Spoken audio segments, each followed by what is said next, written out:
अस्सलाम वालेकुम नाजरीन, सईद बलोच एक नई वीडियो के साथ आपकी खिदमत में हाजिर है। नाजरीन, सुप्रीम कोर्ट ऑफ पाकिस्तान की जानिब से एक बड़ी ख़बर है और वो बड़ी ख़बर ये है कि सुप्रीम कोर्ट ने ताहयात नहली के तयन से मुतल्लिक फ़ैसला महफूज कर लिया है। सुप्रीम कोर्ट के सामने एक सवाल आया जो एक इंतखाबी उज़रदारी से मुतल्लिक एक केस के दौरान उठाया गया या उठवाया गया, और उस सवाल वो ये था कि क्या जो सुप्रीम कोर्ट का ताहयात नहली से मुतल्लिक 2018 का फ़ैसला है, क्या वो प्रीवेल करेगा या गुज़श्ता साल जून के महीने में पीडीएम हुकूमत की जानिब से इलेक्शन एक्ट 2017 में सेक्शन 232 का जो इजाफ़ा किया गया था, जिसके तहत नहली की मुद्दत की जो तयन है वो करते हुए नहली की मुद्दत 5 साल की गई थी, ये जो कानून साजी है वफाकी हुकूमत की वो प्रीवेल करेगी। इसके ऊपर चीफ जस्टिस काजी फ़ाइज़ ईसा साहब ने 7 रुकनी लार्जर बेंच बनाया, और आप जो मौजूदा सिनेरियो है इसको अगर मद्देनज़र रखें तो फिर उससे एक बात वाज़ेह होती है कि इस केस को सुनने का जो इकलौता मकसद है वो ये है कि किसी तरीके से नवाज़ शरीफ साहब और जहांगीर तरीन की ताहयात नहली ख़त्म करवाई जाए। और इसीलिए सुप्रीम कोर्ट में चीफ जस्टिस काजी फ़ाइज़ ईसा की जानिब से हम ख्याल जजेज़ पर मुश्तमिल ये बेंच बनाया गया। ये वो तमाम जजेज़ हैं जिन्होंने प्रैक्टिस एंड प्रोसीजर कानून को दुरुस्त करार देने में काजी फ़ाइज़ ईसा साहब के हक़ में के साथ वोट दिया था, और इन्हीं जजेज़ पर मुश्तमिल ये जो बेंच है ये तश्कील दिया गया। और केस की जो समाअत चल रही थी, इस समाअत के दौरान हमने मुतअद्दिद मौक़े पर यह देखा कि जब भी नवाज़ शरीफ साहब की ताहयात नहली ख़त्म करने के हवाले से किसी किस्म की कोई रुकावट आती थी तो चीफ जस्टिस काजी फ़ाइज़ ईसा बड़े जज्बाती हो जाते थे। उनकी जानिब से नवाज़ शरीफ साहब की ताहयात नहली ख़त्म कराने के लिए मज़हब का भी इस्तेमाल किया गया, और चीफ जस्टिस साहब की जानिब से बार बार ये कहा गया कि जो दीन इस्लाम है उसमें भी ताहयात नहली का जो तसव्वुर है वो मौजूद नहीं है। किसी भी शख्स को ताहयात बददियानत करार नहीं दिया जा सकता, और तौबा का तसव्वुर मौजूद है, सिरात मुस्तकीम का तसव्वुर मौजूद है। इसके अलावा जो राह रास्त पर आने का तसव्वुर मौजूद है।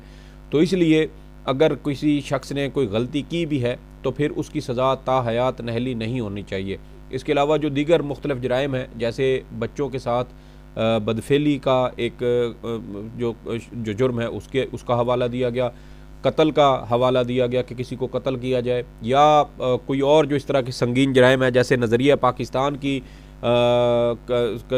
नज़रिया पाकिस्तान से जो है वो उससे इख्तलाफ करना, या पाकिस्तान से बगावत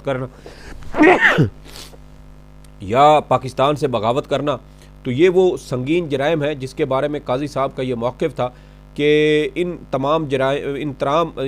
जो जराइम है इनमें भी नहली की मुद्दत जो है वो 5 साल के लिए है। इसके अलावा उन्होंने कहा कि जो नैब कानून है उसमें भी अगर देखें तो नहली की मुद्दत 10 साल रखी गई है। तो फिर ये जो आर्टिकल 62(1)(f) है इसके तहत ताहयात नहली क्यों जो है वो की गई है। चीफ जस्टिस साहब की जानिब से भरपूर कोशिश की गई। वकीलों से ज़्यादा अगर कहा जाए कि चीफ जस्टिस काजी फ़ाइज़ ईसा साहब ने ख़ुद बहुत बेहतरीन और तगड़े दलाइल दिए तो मेरे ख्याल में ये गलत नहीं होगा। चीफ जस्टिस साहब जो है वो वकीलों को हमने देखा कि वो मुख्तलिफ़ मुकदमात में वकीलों को टोकते हैं, लेकिन इस मामले में उन्होंने वकीलों को ज़्यादा टोका नहीं है। अदालत की जानिब से 3 अदालती मुआविनीन मुकर्रर किए गए, और तीनों अदालती मुआविनीन में से 2 फैसल सिद्दीकी और उज़ैर भंडारी की जानिब से भी चीफ जस्टिस साहब को जो है वो जो उनकी जो मुआवनत की गई उसमें यह कहा गया कि सुप्रीम कोर्ट के पास एक ही हल है कि वो जो अपना पिछला फ़ैसला है ताहयात नहली से मुतल्लिक उसको दोबारा रिविज़िट करे और सुप्रीम कोर्ट आर्टिकल 62(1)(f) की दोबारा तशरीह करे। इसके अलावा जो मुख्तलिफ़ एकेडमिक क्वेश्चंस थे, लीगल क्वेश्चंस थे, वो भी इस केस की समाअत के दौरान अदालत के सामने उठाए जाते रहे। और आप देखें कि नवाज़ शरीफ साहब की इस ताहयात नहली को ख़त्म कराने के हवाले से ही चीफ जस्टिस काजी फ़ाइज़ ईसा साहब की जानिब से ये कहा गया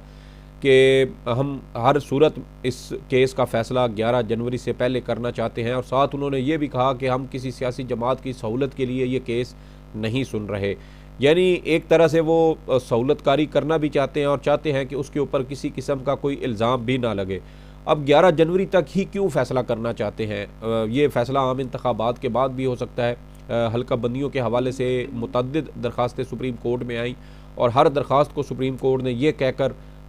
जो है वो निपटा दिया कि हम ये मामला आम इंतखाबात के बाद देखेंगे। इस वक्त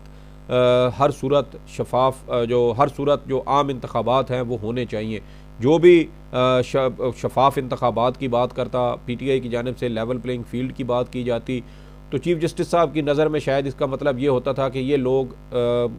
इलेक्शन के इनेकाद में रुकावट डाल रहे हैं। यानी कोई भी सियासी जमात या कोई भी फ़र्द, कोई भी फरीक इस बात का तकाजा ही ना करे कि इलेक्शन शफाफ होने चाहिए, क्योंकि काजी साहब चाहते हैं कि हर सूरत जैसे हो रहे हैं बस इसी तरह हों, वो धांधली ज़दा हों या जैसे भी हों, लेकिन इलेक्शन हों। और इसी वजह से काजी साहब जो हैं वो नवाज़ शरीफ साहब की ताहयात नहली ख़त्म करवाने के हवाले से भी बहुत ज़्यादा संजीदा थे। और आप देखें कि नवाज़ शरीफ साहब के लिए मज़हब कार्ड का खुलकर इस्तेमाल किया गया, लेकिन काजी साहब ने ये नहीं बताया कि दीन इस्लाम में जो तौबा का तसव्वुर है वो क्या है। और तौबा का तसव्वुर जो है वो अल्लाह और इंसान के दरमियान है, उसमें दुनियावी चीज़ें तो आती ही नहीं हैं। तो आप देखें कि अगर किसी से कोई गलती हुई भी हो तो फिर वो अल्लाह और उस बंदे के दरमियान का मामला होता है, तो फिर चीफ़ जस्टिस साहब इसमें कैसे जो है वो ज़मानत दे सकते हैं। और दूसरी बात यह है कि नवाज़ शरीफ साहब जब 1980 की दहाई में सियासतदान बने और फ़ौजी जर्नलों ने उनको लॉन्च किया, और लॉन्च होने के बाद बेनज़ीर भुट्टो के ख़िलाफ़ जब इस्लामी जमहूरी इत्तेहाद बनाया गया, तो आप देखें कि माजी के जो साबिक़ आर्मी चीफ़ हैं असलम बेग, उनको आप देख लें, असद दुरानी को देख लें, जिनके बारे में असगर खान केस भी सुप्रीम कोर्ट में चला और एतराफ़ात किए गए लोगों की जानिब से कि उन्होंने नवाज़ शरीफ साहब को पैसे तकसीम किए थे। फिर आप उसामा बिन लादेन वाला मामला देख लें, उस पर भी नवाज़ शरीफ साहब पर यह इल्ज़ाम है कि उन्होंने बेनज़ीर भुट्टो की हुकूमत को गैर मुस्तहकम करने के लिए पैसे पकड़े। फिर आप देखें कि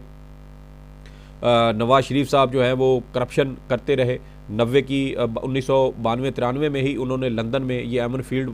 फ्लैट्स बनाए, और आप देखें कि ये पैसा कहाँ से आया, कैसे बैरून मुल्क गया। नवाज़ शरीफ साहब आज भी लंदन फ्लैट्स की जो रसीदें हैं वो नहीं दिखा सके। फिर आप देखें कि जब 2013 में मुस्लिम लीग नून की हुकूमत आई तो इनके दौर में तो एक ये भी असूल रहा है कि जहाँ पर करप्शन की जाती थी फिर उस करप्शन का नामो निशान भी मिटाया जाता था, यानी रिकॉर्ड को आग लगा दी जाती थी। यहाँ मेट्रो जो ट्रेन थी उसका रिकॉर्ड इस्लामाबाद के अवामी मरकज़ में था तो उसको आग लगवा दी गई। और उसके अलावा आप देखें कि लाहौर में जो LDA प्लाज़ा था उसको आग लगवाई गई और इस तरह रिकॉर्ड जल गया। तो मुख्तलिफ मौक़े पर अपनी करप्शन को छुपाने के लिए जो है वो आग भी लगवाई गई ताकि कोई नामो निशान बाकी ना रहे। तो फिर जो इस तरह का एक आदी मुजरिम हो जो करप्शन करता हो, जो आवाम के पैसे की लूट मार करता हो, जो मनी लॉन्ड्रिंग करके बैरून मुल्क पैसा भेजे और वहाँ पर इससे फिर जायदादें बनाता हो, क्या ऐसे शख्स के ऊपर अदालत को एतबार करना चाहिए? अदालतें तो अमूमन आदि मुजरिम हों, चोर भी हों तो फिर उनको ज़मानत नहीं देती। यहाँ सुप्रीम कोर्ट में एक मुर्गी चोर का केस आया तो पता चला कि वो आदि मुजरिम है, बार बार ज़मानत पर रिहा होता है और फिर जो है वो बाहर आकर चोरियाँ करता है। तो फिर सुप्रीम कोर्ट ने उसकी दरख्वास्त ज़मानत मुस्तरद कर दी कि ऐसे शख्स को ज़मानत दी नहीं जा सकती जो बार बार जो है वो जराइम का मुर्तकब हो रहा हो। तो फिर नवाज़ शरीफ साहब को किस सूरत में काजी साहब कहते हैं कि उनको मुआफ़ी मिलनी चाहिए? कभी आर्टिकल 62(1)(f) का जो है उसके ऊपर एतराज़ किया जाता, कभी सुप्रीम कोर्ट के दायरे इख्तियार के ऊपर एतराज़ उठाया जाता, लेकिन आखिरी हल जो यहाँ पर चीफ़ जस्टिस काजी फ़ाइज़ ईसा साहब के पास बनता है वो यही है कि चीफ़ जस्टिस काजी फ़ाइज़ ईसा सुप्रीम कोर्ट का जो 2018 का फ़ैसला है या तो वो रिविज़िट करें और आर्टिकल 62(1)(f) की दोबारा तशरीह करें कि इसके ऊपर कोई पूरा नहीं उतरता। लेकिन उसमें भी काजी साहब की जो राय है उसमें तज़ाद है। मिसाल के तौर पर गुज़श्ता रोज़ जब गुज़श्ता से पेवस्ता रोज़ काजी साहब ने केस की समाअत की तो कहा कि दीन इस्लाम में नबी पाक सल्लल्लाहु अलैहि वसल्लम के बाद कोई भी इंसान सादिक और अमीन की तारीफ़ के ऊपर पूरा नहीं उतरता। और गुज़श्ता रोज़ जब सुप्रीम कोर्ट में वकील उस्मान करीम की जानिब से दलाइल दिए जा रहे थे और उन्होंने सादिक और अमीन की जो इस्लामी तारीफ़ थी और जो डिक्शनरी की जो तारीफ़ है उसके ऊपर बात की, तो चीफ़ जस्टिस काजी फ़ाइज़ ईसा साहब ने कहा कि सादिक और अमीन तो गैर मुस्लिम भी हो सकते हैं। यानी जो काम मुसलमान जिस क्राइटेरिया के ऊपर पूरा नहीं उतरते उसके ऊपर फिर इन्होंने गैर मुस्लिमों को बिठा दिया। तो ये एक शख्सियत का एक तज़ाद है जो हमें ये चीज़ वाज़े करता है कि काजी साहब ने हर सूरत ये तहैया किया हुआ है कि मैंने नवाज़ शरीफ साहब की आम इंतखाबात से पहले ताहयात नहली ख़त्म करनी है ताकि नवाज़ शरीफ साहब आम इंतखाबात में हिस्सा ले सकें। और इसी हवाले से आप देखें कि 11 जनवरी को इलेक्शन कमीशन ऑफ पाकिस्तान ने ताहयात जो ये ट्रिब्यूनल इलेक्शन ट्रिब्यूनल में जो अपीलें चल रही हैं कागजात नामजदगी के हवाले से, इसके ऊपर 10 जनवरी तक फ़ैसला किया जाएगा। और फिर 11 जनवरी को इलेक्शन कमीशन ने नज़रसानी शुदा उम्मीदवारों की नज़रसानी शुदा फ़हरिस्तें जो है वो शाया करनी है। तो काजी साहब इसी वजह से जल्दबाजी में हैं कि किसी तरीके से जो 11 जनवरी है उससे पहले पहले ये फ़ैसला दिया जाए। आज भी केस की समाअत के दौरान और गुज़श्ता रोज़ भी चीफ़ जस्टिस काजी फ़ैज़ ईसा साहब केस की समाअत के दौरान ये मुतअद्दिद बार ये कहते रहे कि हमें फ़ैसला लिखना है और जो दलाइल हैं उनको आसान करें। आइन को वकीलों के लिए नहीं बल्कि आवाम के लिए बनाया गया है और आइन को आसान अल्फाज में जो है वो आवाम को इस बारे में बताएं। और फ़ैसले के हवाले से जो है वो चीफ़ जस्टिस ने ये इसी बात का इजहार किया कि हमें फ़ैसला भी लिखना है। तो अब देखें कि आज जुमा था और आज जुमे के रोज़ ही सुप्रीम कोर्ट ने ये फ़ैसला महफूज किया है। पहले इम्कान था कि शायद आज जुमे के रोज़ को मुस्लिम लीग नून के लिए जो है वो मुबारक दिन बनाया जाएगा, क्योंकि मुस्लिम लीग नून की जो सियासी तारीख़ है उसमें गुज़श्ता कोई 5-7 साल अगर आप देखें तो उसमें जुमे का किरदार बड़ा अहम रहा है। और शरीफ ख़ानदान को जो ज़्यादातर उनको जो सज़ाएँ हुई या उनके ख़िलाफ़ जो अदालती फ़ैसले आए वो जुमे के रोज़ ही आए, और इसी वजह से जुमे का दिन नून लीग के लिए एक तरह से छेड़ बन चुका था। लेकिन आज सुप्रीम कोर्ट ने जब ये ताहयात नहली ख़त्म कराने से मुतल्लिक़ केस का फ़ैसला महफूज किया तो बज़ाहिर अब ये लगता है, बज़ाहिर क्या बल्कि अभी एक चीज़ वाज़े हो चुकी है कि नवाज़ शरीफ साहब की जो नहली है वो हर सूरत ख़त्म होगी। 10 जनवरी से पहले 11 जनवरी से पहले ये ख़त्म होगी, ताकि जब 11 जनवरी को इलेक्शन कमीशन नज़रसानी शुदा दरख्वास्तें जो फ़हरिस्तें हैं उम्मीदवारों की वो जब जारी करे तो उसमें नवाज़ शरीफ साहब का नाम भी शामिल हो। दूसरी जानिब आप देखें कि इमरान खान साहब के जो मुकदमात हैं वो सुप्रीम कोर्ट में ज़ेरे इल्तवा हैं, लेवल प्लेइंग फील्ड नहीं दी जा रही। और सुप्रीम कोर्ट में जब काजी साहब की अदालत में PTI के वकील पेश होते हैं तो उनके साथ इंतहाई तज़हीक आमेज़ सलूक किया जाता है, उनको बेइज्जत किया जाता है, उनके नाम पर एतराज़ किया जाता है। अगरचा चीफ़ जस्टिस साहब के अपने नाम के साथ काजी लगा हुआ है, लेकिन चीफ़ जस्टिस साहब जो है वो शायद आईने में ख़ुद को देखना पसंद नहीं करते, या उनके घर में आईना है ही नहीं जहाँ पर वो अपने आप को उसमें देख सकें कि वो उनके नाम के साथ काजी लगा हुआ। और काजी का जो निज़ाम है वो तो शायद कोई 150-200 साल पहले का ख़त्म हो चुका है, जबकि ये जो सरदारी निज़ाम है ये तो 1976 में आके जुल्फ़कार अली भुट्टो ने ख़त्म किया था। और दूसरा कि काजी साहब के जो दस्ते रास्त हैं जस्टिस सरदार तारिक मसूद, वो देखें कि वो उनके नाम के साथ भी सरदार मौजूद है। और आप देखें कि आज केस की समाअत के दौरान जब मुख्तलिफ हल निकाले जा रहे थे तो जस्टिस मंसूर अली शाह साहब ने एक मौके पे कहा कि क्या सादा कानून साजी से आइन की जो वो तशरीह है या जो उसको जो है वो उसको तय किया जा सकता है। तो उस पर चीफ़ जस्टिस काजी फ़ैज़ ईसा साहब ने फ़ौरन जवाब दिया कि हम प्रैक्टिस एंड प्रोसीजर केस में ये चीज़ें तो ये असूल तो हम तय कर चुके हैं। तो उससे एक ये भी शक पैदा होता है कि सुप्रीम कोर्ट ने दर हकीकत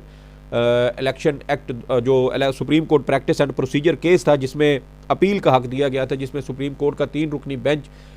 साबिक चीफ जस्टिस उमर अता बदियाल की सरबराही में ये फैसला दे चुका है कि अपील का हक देने के लिए आइनी तरमीम ज़रूरी है, सादा कानून साजी से जो है वो अपील का हक नहीं दिया जा सकता। लेकिन उसके बावजूद चीफ जस्टिस काजी फ़ैज़ ईसा साहब की सरबराही में सुप्रीम कोर्ट ने अपील का हक देने का फ़ैसला दिया और सादा कानून साजी से दिया, अगरचे इसके लिए आइनी तरमीम ज़रूरी थी। और फिर उसी चीज़ को बुनियाद बनाकर अब नवाज़ शरीफ साहब की नहली का ये जो मामला है इसको तय करने की कोशिश की जा रही है, जिससे ये एक वाज़े और मजबूत तासुर ये पैदा होता है कि दर हकीकत supreme court practice and procedure case का फ़ैसला ही इसी मकसद के लिए दिया गया था ताकि नवाज़ शरीफ साहब की ताहयात नहली ख़त्म करवाने के लिए इसको बुनियाद बनाया जाए और इलेक्शन एक्ट 2017 में सेक्शन 232 का जो के तहत जो 5 साल की मुद्दत का तयन किया गया है उसको कहा जाए कि अब चूँकि कानून बन चुका है इसलिए आइन या सुप्रीम कोर्ट का फ़ैसला नहीं बल्कि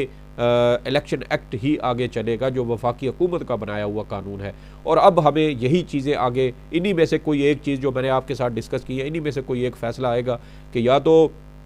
कहा जाएगा कि कानून प्रिवेल करेगा, सुप्रीम कोर्ट का फैसला, या आइन जो है वो अब प्रिवेल नहीं करेगा, क्योंकि आइन में नहली की मुद्दत का तयन नहीं है और उसके बाद वफाकी हुकूमत कानून बना चुकी है, तो इसलिए कानून जो है वो आगे चलेगा और उसी के तहत कागजात नामजदगी जो है वो देखे जाएंगे और उनकी जाँच पड़ताल की जाएगी। या फिर ये होगा कि सुप्रीम कोर्ट अपने 2018 के फैसले को रिविज़िट करेगी और उसमें आर्टिकल 62(1)(f) की दोबारा तशरीह करेगी। लेकिन अगर ऐसा किया जाता है तो फिर जो भी अगला चीफ जस्टिस आएगा वो 7 रुकनी की बजाय 8 रुकनी या 9 रुकनी बेंच बनाएगा और एक बार फिर आर्टिकल 62(1)(f) की तशरीह करेगा और इस तरह नवाज शरीफ साहब जो है वो फिर उनका पुराना फैसला जो है उनके खिलाफ वो बहाल हो जाएगा और वो फिर ताहयात नहल हो जाएंगे। तो इस तरह ये एक सर्कस जो है वो चलती रहेगी। अब देखना ये है कि ये सर्कस जो है वो उसको कैसे जो है वो ख़त्म किया जाता है, कैसे बंद किया जाता है। अब देखना ये है कि चीफ जस्टिस काजी फ़ायज़ ईसा साहब अपने जो आइन और कानून की ज़मील है उसमें से कैसा करतब जो है वो निकालते हैं, कैसा जादू निकालते हैं जिसके तहत नवाज शरीफ साहब की जो ताहयात नहली है उसको हमेशा के लिए तय किया जाता है। ये कुछ तफसीलात थी जो आपके साथ शेयर करना थी।